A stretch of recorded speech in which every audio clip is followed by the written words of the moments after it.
Talvez você, como eu, tenha crescido com uma ideia super romantizada de maternidade, que fala muito das coisas maravilhosas e inesquecíveis e deixa um pouquinho de lado os perrengues que envolvem não só a decisão de ter filho, mas a forma como a gente consegue equilibrar a rotina contemporânea e vários outros desejos com a maternidade. Acho que uma das coisas mais valiosas das redes sociais, e é por isso que a gente tem duas convidadas hoje, que são muito ativas nesse ambiente digital, é que elas conseguem estimular a gente a pensar, fazer reflexões e até repensar as nossas atitudes por meio de outras histórias. Por isso que a gente tem duas convidadas que são mães e vão falar um pouco sobre a maternidade hoje e um pouco essa maternidade do futuro que a gente quer construir. Esse é mais um episódio do Um Papo Beleza, podcast apresentado por Granado Farmácias. Eu sou Vânia Góes, jornalista. Estou com duas outras jornalistas aqui hoje. A primeira é Daniela Reis, que é jornalista, cofundadora da Contente, que é uma plataforma que discute como a gente pode viver melhor, né, no ambiente digital e, consequentemente, no offline. E ela é mãe com outra mãe, do Martim, que fez 1 ano.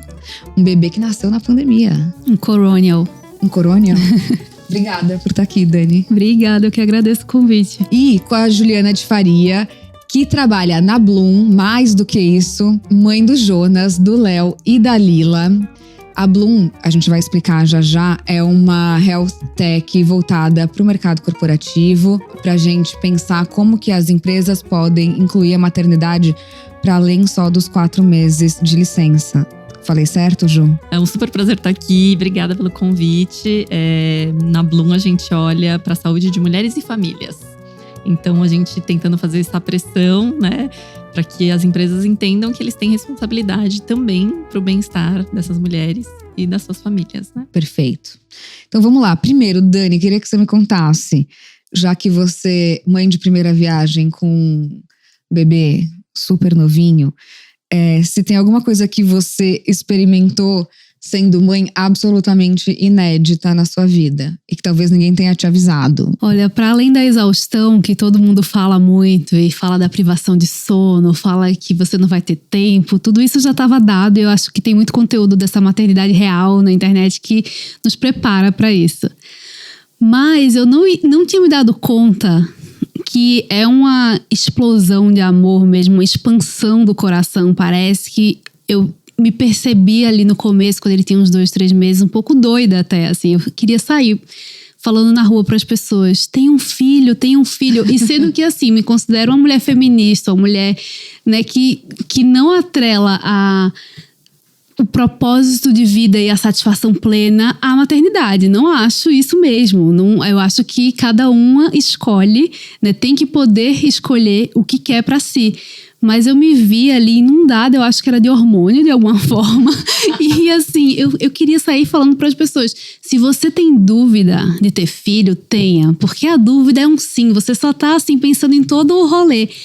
E eu cheguei a falar para 2 amigas, assim, eu mandei áudios falando, olha, vou mandar um áudio, talvez seja um pouco invasivo, mas eu senti vontade de mandar. Falando assim, olha, congela seus óvulos, já que você tem condição material para isso, porque vai que você no futuro muda de ideia.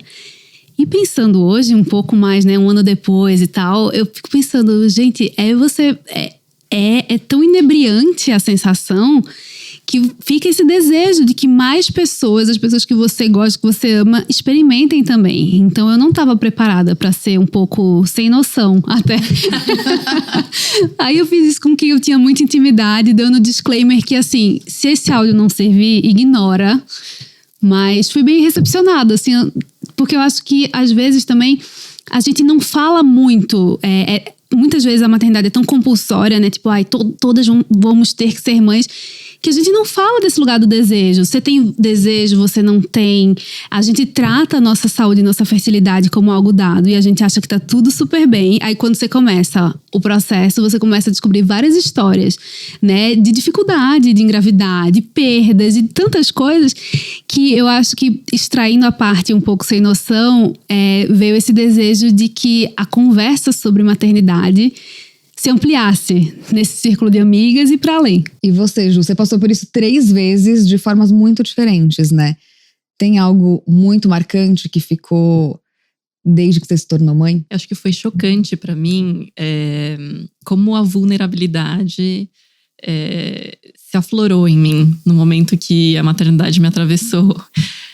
O Jonas, com 8 dias de vida, foi internado. Ele ficou 15 dias internado na UTI. Ele teve um caso de bronquiolite. Mas eu não tinha nem entendido ainda o que era ser mãe e estava vivendo aquela situação da possibilidade de perdê-lo, né? Então aquilo foi bastante traumático. E acho que veio esse recado muito rápido, muito forte, tipo... uma das pessoas favoritas da sua vida, que você mesma fez, tudo que acontecer com ela também vai ecoar na sua vida. Nossa, como isso foi forte pra mim. E aí, na minha segunda gravidez, que foi da Lila, né, que foi uma bebê breve, infelizmente tive essa perda gestacional com 4 meses, e nessa relação de entendimento de que quando a gente dá a luz, né, e dá a vida, a gente também sentencia essas crianças com morte, né? E a história da Lila, ela foi essa história de, infelizmente, né, ela não pôde estar conosco, né? Então também foi essa experiência de extrema vulnerabilidade, de meu Deus do céu, como essa história que essas crianças, e uma vez adultos, se assim for possível, quando elas começarem a escrever suas próprias histórias, elas sempre vão ecoar na minha também, né? Pro bem e pro mal. O Léo, depois, né, meu terceiro filhinho, que tá com quase 8 meses, com 1 mês ele também teve um episódio de bronquiolite. Ele ficou internado no mesmo hospital, no quarto do lado que o Jonas ficou internado. E foi um processo ali também de reviver aquilo, né, de uma outra maneira. Então tive essa experiência assim, de vida ou morte muito intensa com os 3. E foi essa situação mesmo de sentir que, meu Deus, como agora eu realmente tenho um calcanhar de Aquiles, né? Acho que antes de ser mãe a gente acha que errar no trabalho é algo que vai me machucar, né? Levar um fora é algo que vai machucar. Não se compara à vulnerabilidade que a gente acaba vivendo depois que a gente, né, fica grávida ou depois adota ou cria uma criança, né, que é seu filho ou sua filha. Isso realmente, você tem um escudo ali, mas que baixa, né, a depender de como essa criança vai vivendo a vida dela. É muito complicado, para dizer o mínimo, né? Não, mas é muito também primitivo num sentido positivo, né, que é uma conexão mesmo, que às vezes a gente é tão mental aqui, tá tão...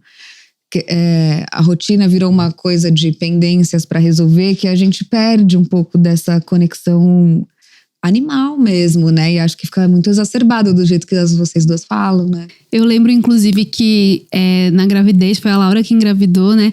Eu achava que eu tinha que ler todos os livros sobre maternidade, gestação e parto, que eu tinha que fazer um MBA para me preparar para essa criança. E isso não aconteceu. Eu li uns 2, 3 livros, assim, que me marcaram, que foram suficientes, assim. E eu me lembro muito da sensação do primeiro banho que eu fui dar nele, quando a gente chegou em casa. Eu peguei ele no colo, eu dei banho nele, eu sabia fazer aquilo. Eu não tinha feito curso para, né, aqueles cursos preparatórios e tal, mas era tão óbvio, eu sei fazer. É quase como se quando ele chegou, me trouxe uma certeza que eu nem sabia que tinha. De uma forma muito intensa, assim, é muito bonito. E Dani, você é mãe do Martim com a sua companheira, a Laura, e eu acompanhei pelo Instagram que depois que você começou a falar sobre maternidade, acho que isso deve ter virado um assunto ali, porque vocês fizeram alguns encontros de mães com mães que têm os seus filhos, e eu queria que você contasse um pouco dessa experiência, como talvez a maternidade não fosse destinada a ser um assunto público nesse sentido, mas como ela ultrapassou a sua esfera pessoal.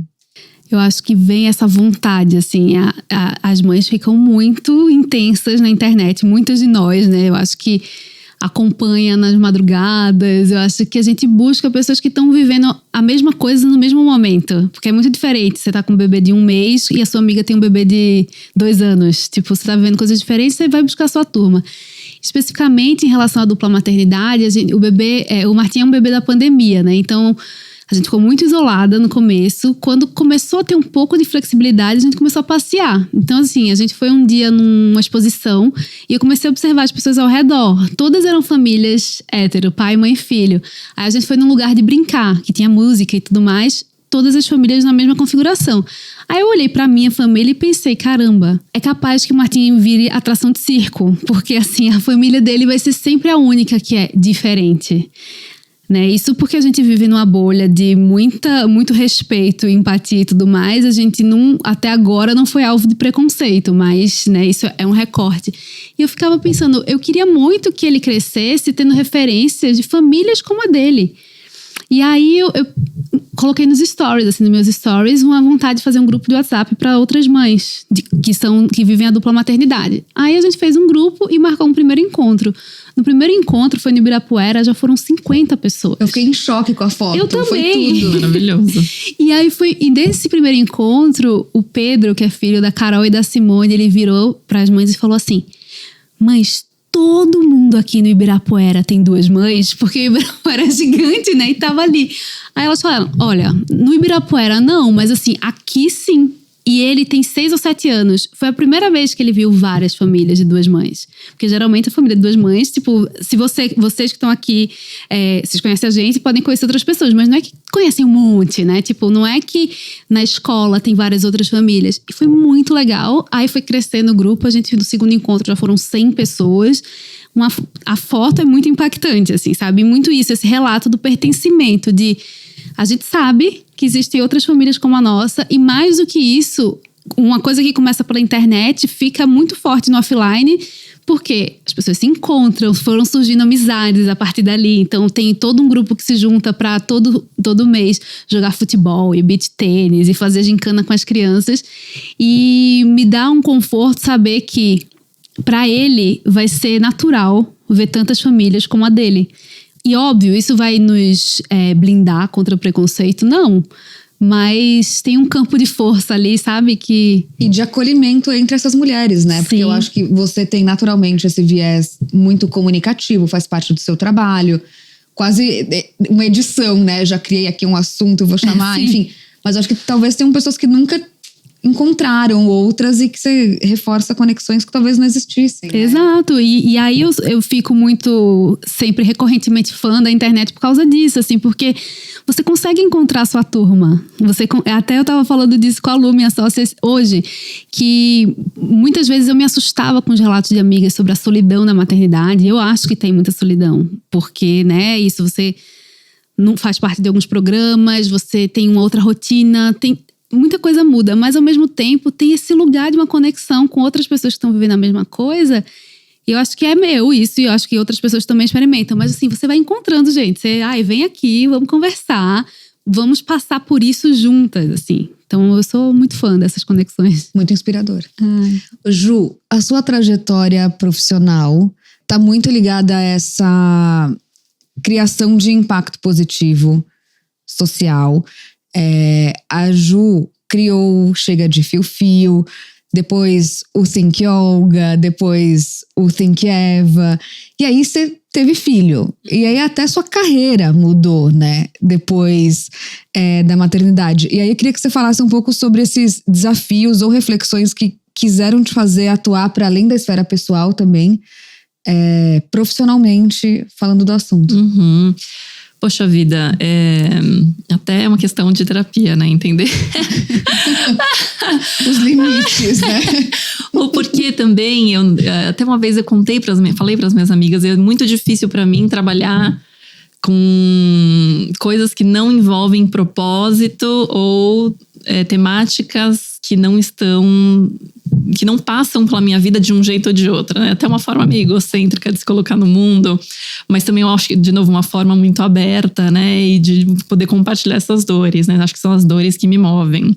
Então, fez todo sentido. A Chega de Fio-Fio, a primeira assédio, falava sobre essa dor que me transformou, né? Que me transformou na mulher que sou hoje, né? Infelizmente.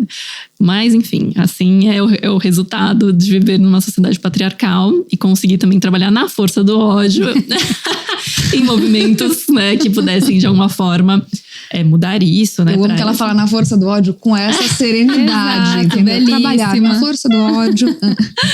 A força do ódio, mas para trabalhar, assim, seja para essa geração, para as próximas, acho que também a gente planta sementes que a gente não vai nem ver, virarem flores ou árvores. De novo, a maternidade, meu Deus do céu, ela caiu com uma bigorna na minha cabeça, assim.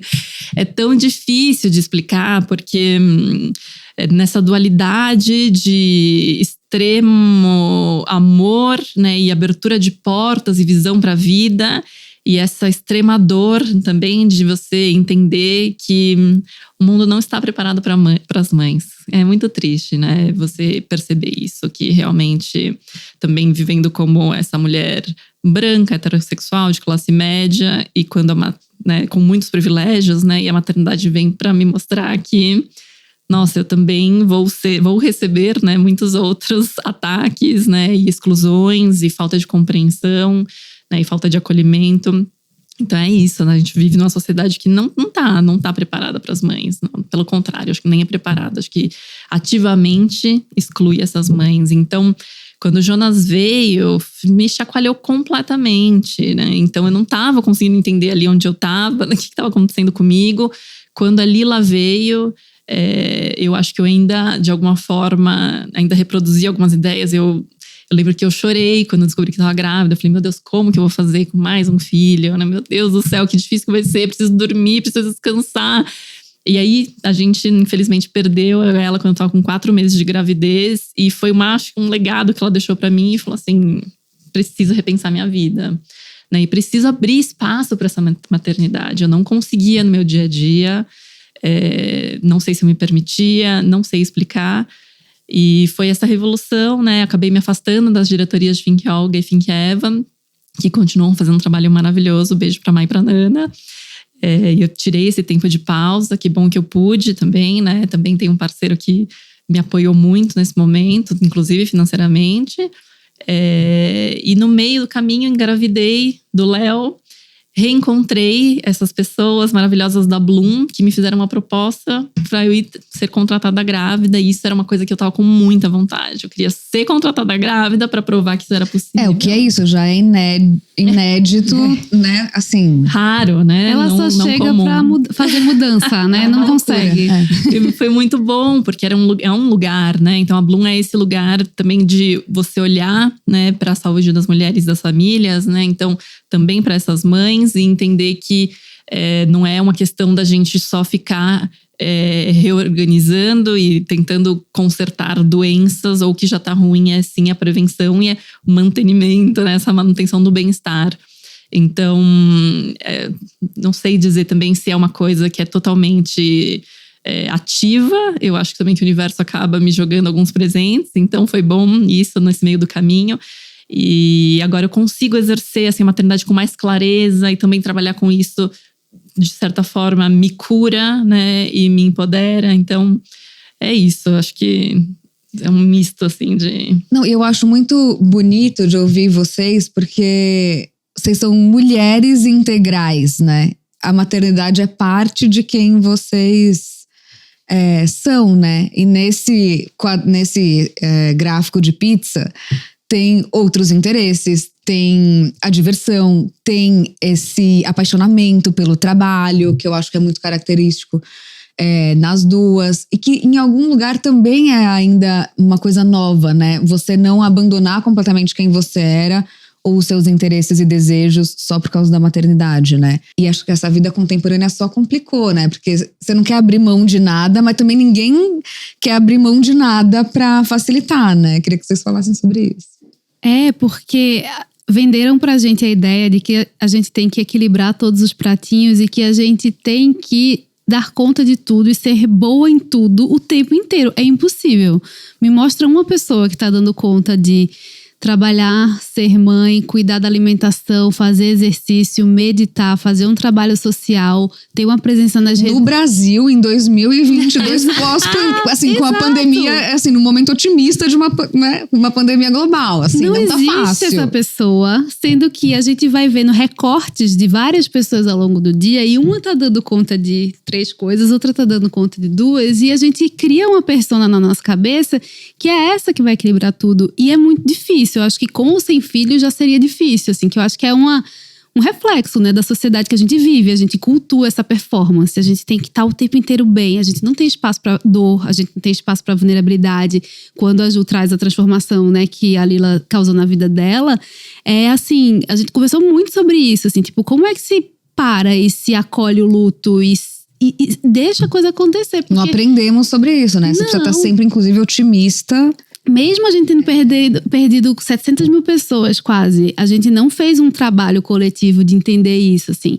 Então, é tanta coisa que a gente precisa resolver que eu acho que primeiro a gente poderia tirar o tem que da história, né? A gente não precisa de tanto tem que, porque a gente só faz com que, sei lá, a gente se cobra pra a casa tá impecável. Uma casa impecável, muitas vezes, é uma mulher sobrecarregada também. Ou uma mulher que tá contratando o trabalho de outra que tá sobrecarregada no núcleo dela, né? Exato, é muito difícil, assim. Então, mas eu acho que vem esse lembrete de que a gente é múltipla. Eu tava falando esses dias pra uma amiga, quando eu consigo ter um dia de trabalho bom, eu sou uma mãe melhor. Se eu consigo fazer as minhas coisas, se eu consigo escrever, se eu consigo criar. Aí eu tô com ele, eu tô na presença, eu tô completamente entregue àquilo ali. Agora, se eu não conseguir ter, eu não fico bem. Então, logo, eu não tô a melhor mãe pra ele. E eu não gosto da ideia da melhor mãe também. Tudo é o melhor, né? Tipo, toda data comemorativa é a melhor mãe, o melhor pai, a melhor madrinha, a melhor tia. Tudo é o melhor. Super, né? Super mãe, né? E dos poucos livros que eu li, um deles é do Winnicott, que fala da mãe suficientemente boa. Quando eu li isso, eu falei assim, eu quero ser uma mãe suficientemente boa, tá de bom tamanho pra mim. E pra ser essa mãe, eu preciso ter o tempo pra mim, eu preciso conseguir trabalhar na minha potência, eu preciso não esquecer de mim, porque é fácil. E as demandas são muitas, e é fácil você se colocar numa única coisa e toda a minha admiração às mulheres que fazem isso e gostam e querem fazer isso. A gente sempre fala, tem um grupo de amigas, a gente segue uma moça nas redes sociais, a gente ama ela traz muitas dicas e tal. E ela é mãe em tempo integral e ela quer ter 5 filhos. A gente olha e fala, nossa, adoro seguir esse conteúdo, eu quero ser a mãe que trabalha e cuida do filho.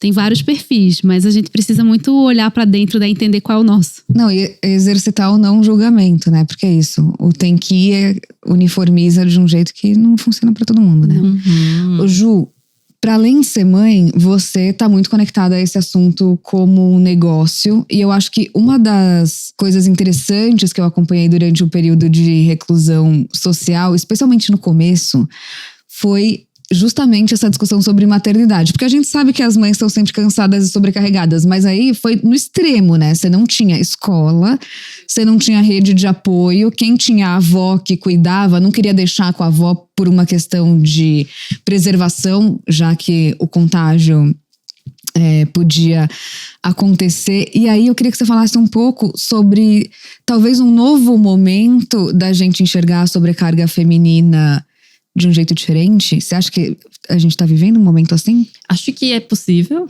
mas eu sofro do mal do otimismo. Não acho que a gente tá resolvendo. Não, mas exato. Você acha que a coisa do diagnóstico talvez tenha ficado um pouco mais clara? Acho. Uhum. Enfim, não consigo dizer, né, numa totalidade, mas vejo algumas bolhas discutindo isso, né? Vejo isso na imprensa e como jornalista eu também acho que isso é um sinal interessante.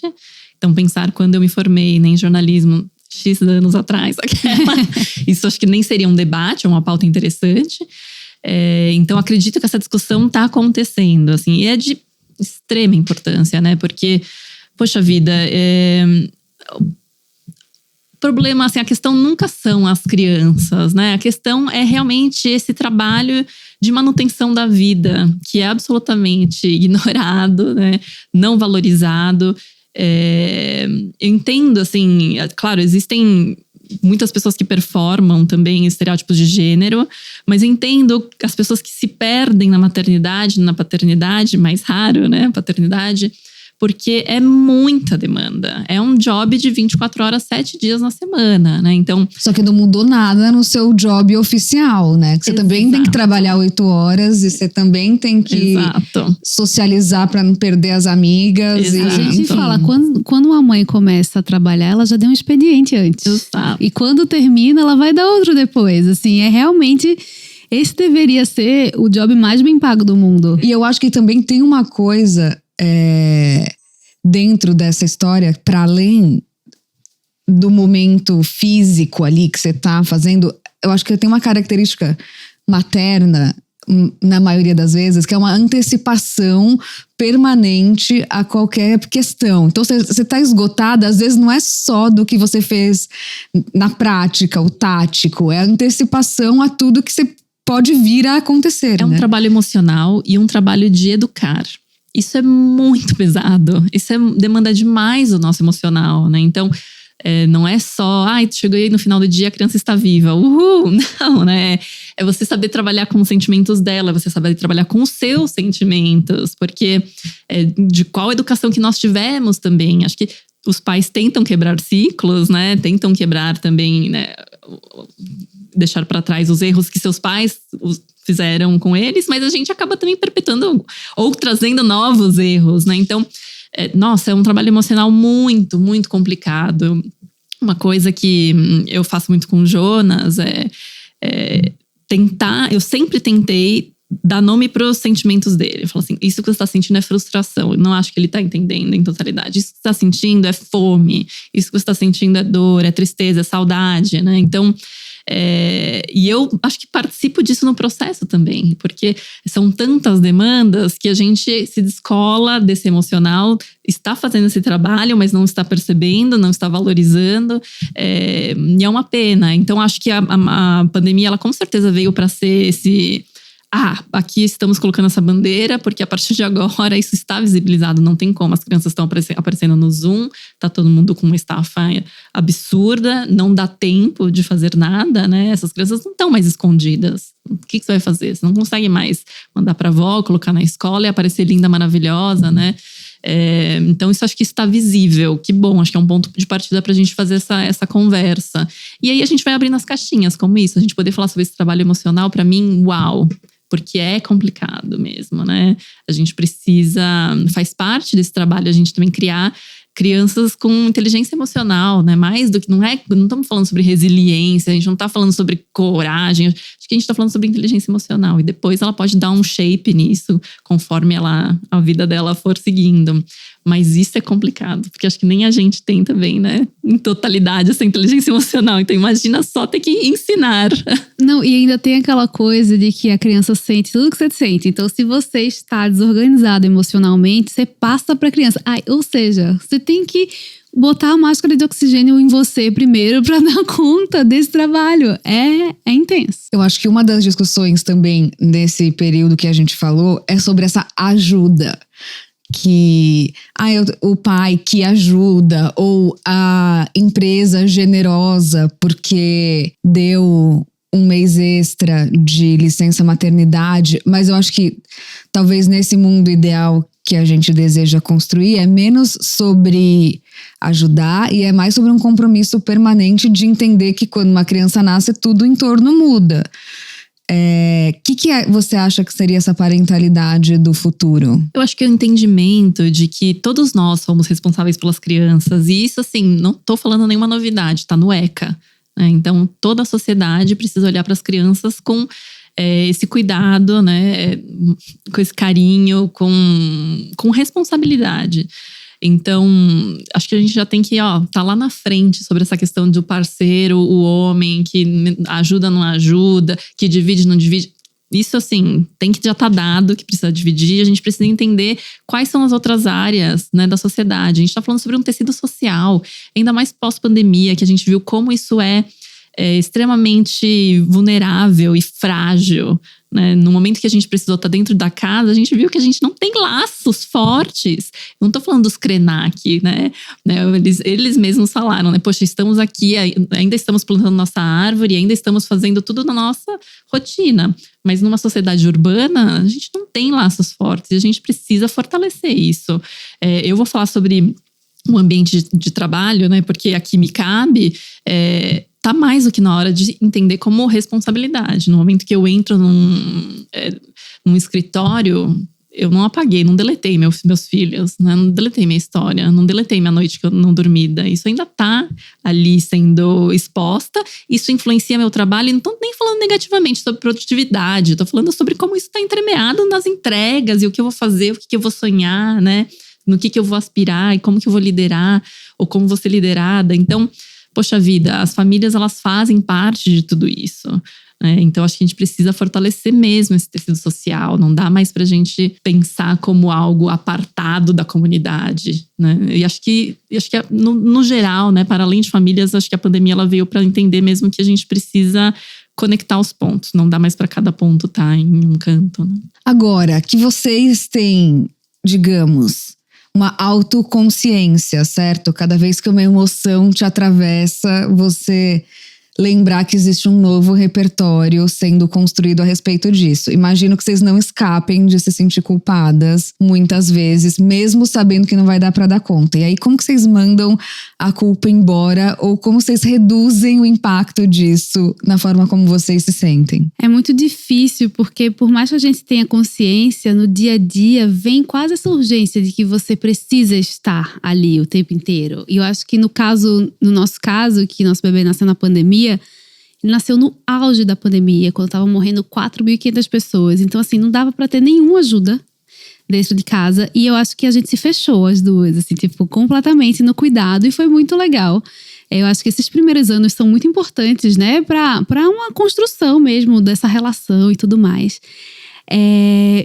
Mas assim, esses dias eu postei uma foto almoçando sozinha. Eu não lembro a última vez que eu tinha feito isso, assim, que fazia muito tempo.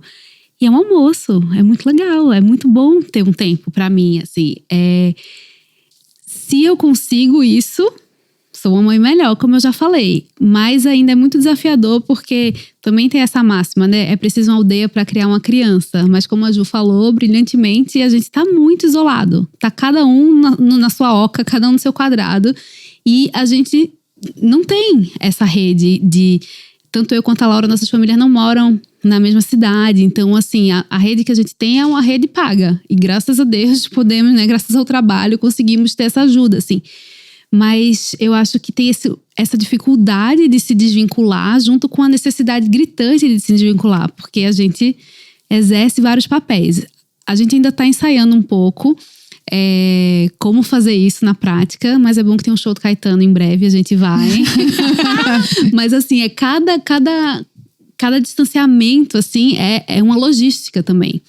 Então, eu me sinto muito no começo da maternidade pra entender isso. Não sei se eu respondi direito, mas… Mas se você se sente culpada, e aí você lembra que você tá feliz? Tipo, fui almoçar sozinha, bate uma culpinha, mas não posso desistir. Não. Assim, no nosso primeiro e único Vale Night até agora, a gente foi pra festa de uma amiga e eu achava que eu ia querer ficar olhando o celular se tava tudo bem. Eu não quis. A gente abriu a pista na hora de dançar. A gente tava assim, ó, sedenta por uma festa. Aí foi muito engraçado que era uma festa que tinha um jantar. Aí uma hora a gente sentou na mesa e sentou do nosso lado uma moça que tem gêmeos. E ela começou a falar, vocês já começaram a ver escola? Qual linha pedagógica vocês estão pensando? E eu só eu olhava assim, eu pensava assim, eu não quero conversar sobre isso! Eu quero conversar sobre a música, sobre a comida. E eu achava que eu super seria essa pessoa. Então, foi um bom lembrete de que tá tudo bem. E ele ficou ótimo, ficou super bem. A gente chegou no outro dia… dei graças a Deus que eu não bebo mais, porque eu não tava de ressaca. Já a Laura não posso dizer o mesmo. E aí, assim… Mas esse é o melhor time, porque é o revezamento, entendeu? É o melhor impacto. Exato, mas eu não senti nenhuma culpa. Eu fiquei assim, caramba, que bom existir por umas horas, assim, vivendo outra coisa, pensando em outras coisas. Adoro trazer ele como assunto, a nossa maternidade como assunto. Mas tem muitas outras coisas, então eu acho que vai ficando um pouco mais distante essa culpa, assim, eu acho que eu sinto mais culpa quando eu tô trabalhando demais, que acontece, e aí eu falo, ai meu Deus. É porque não é indulgente necessariamente, né? Quando você faz uma coisa pra você fala, não, eu também preciso. Mas ser engolida pela rotina, acho que é mais complexo. Quando eu sou engolida pela rotina, eu sinto culpa, mas também ele é muito um lembrete do presente. Então eu falo assim, caramba, não, agora eu preciso parar e eu preciso dar banho nele. Mesmo que depois eu volte e trabalhe mais um pouco. Mas essa é a hora do banho, é a hora do ritual. Então acho que também ajuda a aterrar, assim. Eu acho que te ajuda a ver suas prioridades, assim. Porque a gente, né, de repente a urgência do outro atropela a nossa própria demanda. Aí a criança fala assim, gente, eu tô aqui. Você quer ficar em 70 reuniões ou você quer aqui, ó, preparar minha comida, dar banho, brincar? Nossa, eu sinto culpa, admito, assim. Mas eu não consigo nem explicar direito porque é bem desorganizado. Do porquê, quando vem. Mas eu acho que eu tento sentir, me permitir sentir. Também acho que parte de uma humanização, né? Sentimentos vêm e vão. Pegando o gancho do que a Dani falou também perfeitamente, é que assim como nós temos várias outras relações e muitas pessoas nos alimentam, eu também tento me focar nisso, sabe? Então, quando ele fica com os avós, quando ele fica com os tios, quando ele tá com, sei lá, na escolinha do brincar, pensar que também são outras pessoas que vão precisar, né, alimentá-los nessa parte emocional, não só eu. Triste, confesso, brincadeira.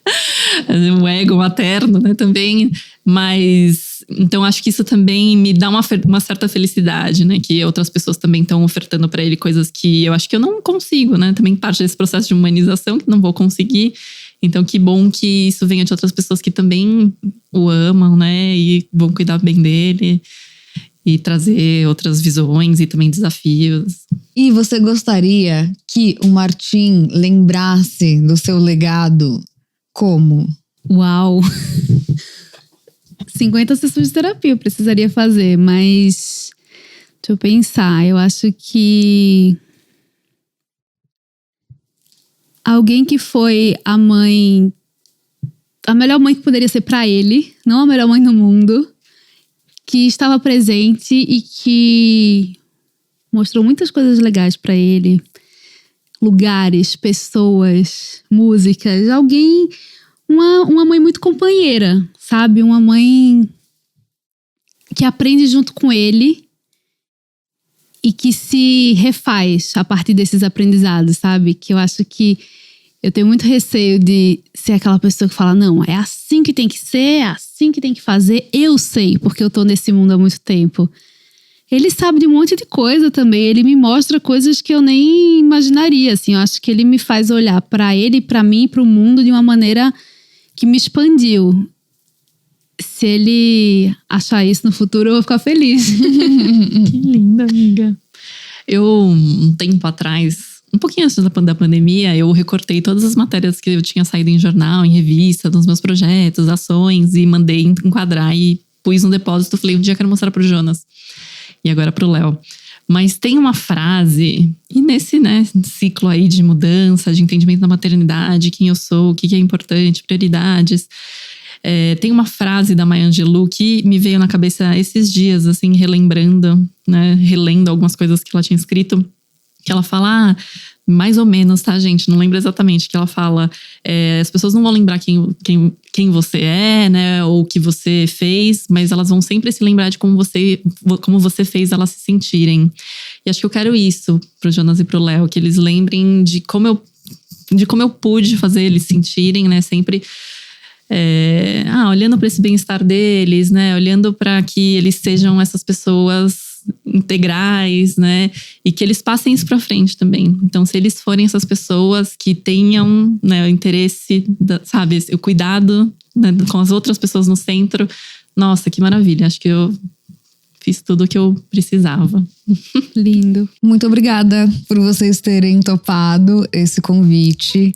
É uma delícia ouvir vocês, porque é divertido e também é muito inspirador. Espero que quem tá ouvindo a gente possa ter remexido uma coisinha aí e repensado, enfim, coisas do cotidiano e da rotina. Eu queria que vocês deixassem um recadinho final e onde a gente encontra vocês nas redes sociais. Quero agradecer muito o convite e a conversa.